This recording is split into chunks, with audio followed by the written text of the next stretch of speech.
Welcome back to Todd Bosley's world famous YouTube channel. Today we have a very interesting find. This is Cleveland Indians, and I happen to be wearing my Cleveland Indians hat I just got for Christmas. So take a look at what just came through our door. These are vintage, at least some of them are, older Cleveland Indians who are now known as the Cleveland Guardians. Memorabilia, some very interesting pieces and some fairly common pieces are here. Kyle's taking you through some of the pin sets. These were made by Sunoco. They look older than they are. They were actually made in, I believe, 1992. The customer that brought these in seems to feel like they're worth quite a bit of money. These are probably not as valuable as you may think, although a few of them are better than others.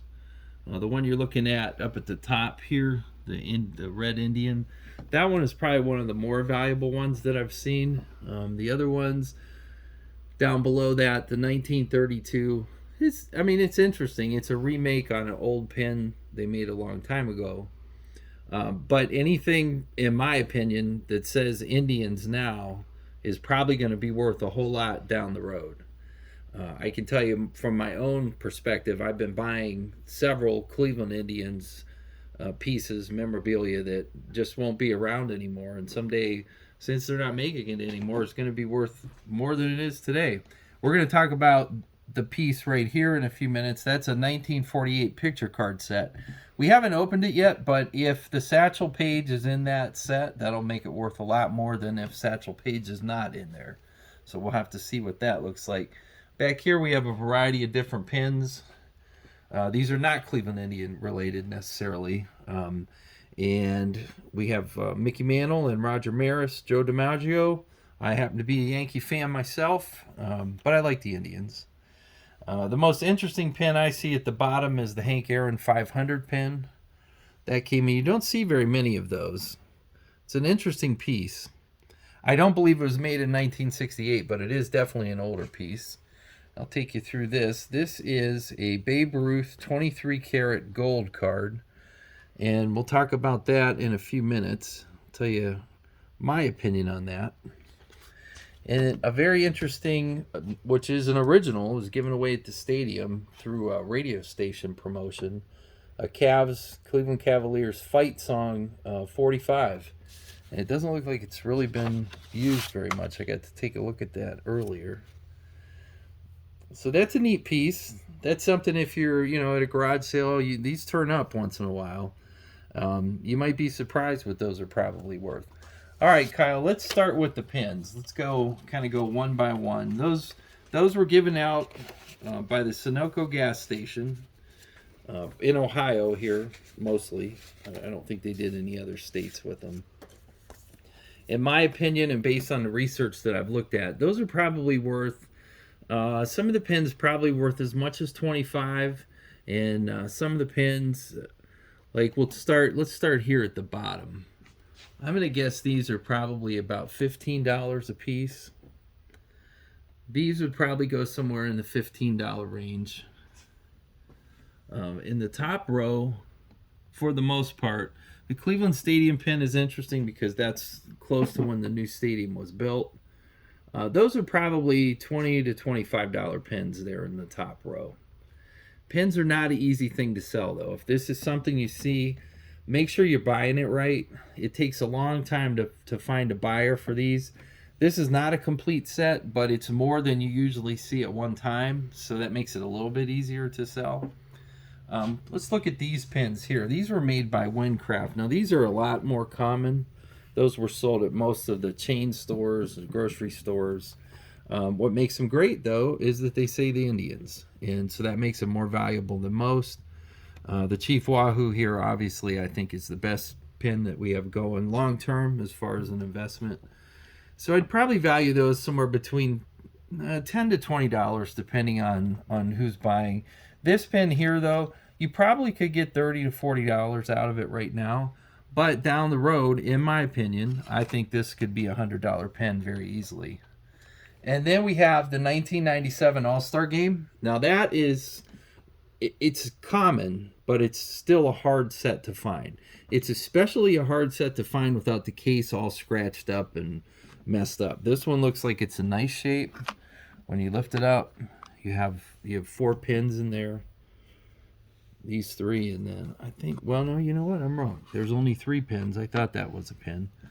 That's just for the set. They look nice. They don't look like they've ever been out. I would guess that to be worth, I'm going to say somewhere between $80 to $100 right now. But that's a set down the road that could be worth, you could be at a couple $100 pretty easily. Maybe even in the next decade.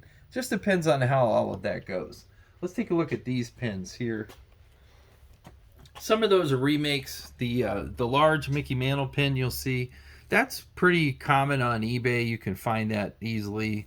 Some of these other ones, you don't see a bunch of the Hank Aaron, but for the most part, I would guess most of these pins to be $10 and under. They're interesting to look at though, and they make a nice addition to a collection, especially if you're a Mickey Mantle fan. Now, I was born really before, well, Mickey Mantle was playing long before I was even born, but to watch the old films of him and to understand his life. I mean, this is a guy who really thought he was going to die early. His father and his brother, several people in his family had died real young. He assumed that he was going to die young, and of course made some bad decisions in his life. Was a great baseball player, but he once said, if I would have known I was going to live this long, I would have lived my life differently. And he struggled with a lot of addiction and things in his life. But what a great baseball player he was, and what a good story he carried at the end of his life. Let's talk about these, the Topps Stadium Club. I don't know a whole lot about these. They don't really look that interesting to me. They look like they're in fairly good shape. 1983 sets. It's been open. No, yeah, this set is sealed. This particular one. I looked these up before we did this video, and I would guess these cards to be anywhere from about $1 a piece to up to maybe $15 a piece, depending on if you can find a buyer. Really, they're not a real popular set. You got to be very careful with baseball cards. There's a lot of remakes. There's just anything that's paper is always much harder to sell than maybe like a metal product for whatever reason. I've always had a problem with paper products and collectibles. You just have to watch what you buy, and then you have to watch how you store it, how you take care of it. Don't drink Kool-Aid or pop next to it, because one spill and that kind of does it in. All right, let's talk about this piece here. Now, this is kind of like a sucker's bet. That's how I would describe it. It's a really nice piece. It's, the post office made a stamp of Babe Ruth. The company that made this, they doubled down on the bet, it looks like, and they created it's like a 23 karat gold thing, and then they limited the production. These and I'll tell you, the customer that was selling this to me, because it had the certificate of authenticity and all that, they were positive that this was going to be worth a bunch of money. These actually sell on eBay right now for $8. Ooh. If you can believe that. So not a good investment. Probably not something that's going to go up. Some Yankee stuff, some Babe Ruth stuff appreciates on a regular basis. This was more or less mass produced. I know it has a number, and they didn't make a whole lot of them, but just not a real popular collectible. Okay, so let's move on past that. The Cleveland Cavaliers fight song. That's a neat piece. It was put out. It's probably worth $50. I know that they try to get 100 or more out of those, but I think that's a really hard sell. This is in nice condition. You can see where it's been stored. As you can see with paper products, that kind of caught a little bit of stuff over the years, but overall, it's in nice shape, sort of like brand new. I would probably say, yeah, 50, maybe $75 would be the tops on the retail with something like that. All right, well, let's get to the main business here, and we'll talk about this. This is a CD. On something like this, this is just an old recording from a long time ago, 1939. They picked it up in the third inning or fourth inning. Yeah, bottom of the fourth. There you go. You don't even have the whole game. But find it on the desk. Oh well, that's how that goes. Something like this, though. I mean, you could be talking from $5 to $50, I guess, depending on the interest. But anything newer like that, it's a hard sell for sure. Okay, now this is not a hard sell. This is a 1948 Cleveland Indians champs. That's a World Series champions.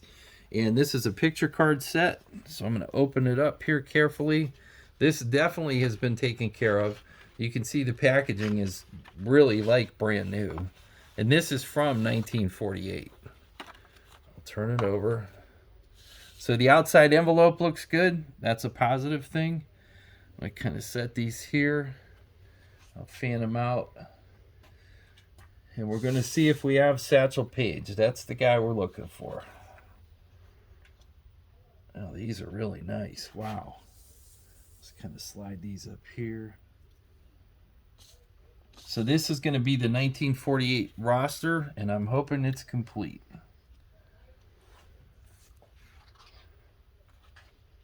Here we go. Oh, no Satchel Paige so far. Did you know Satchel Paige made $250 a month playing in 1948? Hey, there he is, right there. We got him. Satchel Paige. Played for the Cleveland Indians. Definitely with this set, that's the most desirable person that you can have in the set. He made $250 a month when he started, but he actually made more than any of the white or black players by the time he was done. He made about $30,000 annually. But in 1950, let's say, that equated to almost $500,000. So this is a real interesting set. So this is kind of like what baseball cards were before baseball cards were, sort of. These are made to be cut. Of course, if you cut them, they would be worth a lot less. And you probably wouldn't cut them straight, so that'd make it even worse. But this set, without Satchel Paige, I would say this set's probably in the $400 range. But a set with Satchel Paige is easily probably worth $700, $600 for sure, and maybe as much as $800. This is a very interesting set. This is definitely not something you see every day. The other stuff on the tables, it's pretty much you can find it. It's around. It's not that hard to find. 1948 Cleveland Indians picture card set in this condition, this is a hard one to find. So I'm really actually extremely excited about this. Now that we've taken a look at it and we kind of figure it, this is a set too, being that the Indians no longer exist and they're now called the Guardians. This set could probably in the next 10 years appreciate more than you would think. Definitely a lot more than you could probably get in the stock market or in a bank account. But 20 years from now, this set could be worth twice the numbers that I said. I mean, it easily, this is a set that could be worth a couple $1,000s. Especially in this condition, yeah. Paper product. Yeah. It just depends on how you store it, though. So when you buy something like this, you got to watch out for plastic, like Ziploc bags and things like that. Humidity, depending on where you live and how you store it. I know people that buy things like this, they put it in a Ziploc bag, they throw it right in a safe, and it's instant moisture just about. And then that begins to erode it and ruin it. Right. So really with any kind of paper product that you have, you really want to try to store that on a more of a first floor, second floor, climate controlled, and you definitely don't want anything that's going to allow it to sweat or create any kind of moisture, because it'll yellow these cards and it'll start to ruin them. This is a fascinating set, though, and I'm really glad that we could bring this to you. Ohio Trading Coin and Jewelry is the name of our company, and we buy and sell all kinds of things, the interesting and unusual, as well as gold, silver, and diamonds. So glad we could bring this to you today, and if you have any interest, I'm sure we're going to buy this, and all of these items are available. You can reach us at 330-323-9775.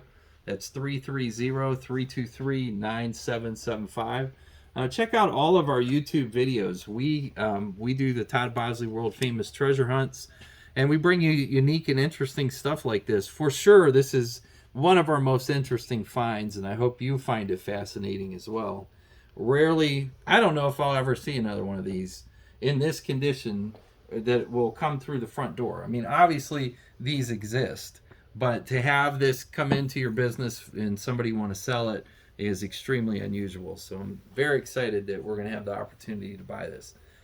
Thank you very much for your time, and I hope that if you have any questions about any collectibles, gold, silver, diamonds, coins, all of that, we buy it. We buy collections. We buy pretty much anything of value. Give us a call, 330-323-9775. Have a great day.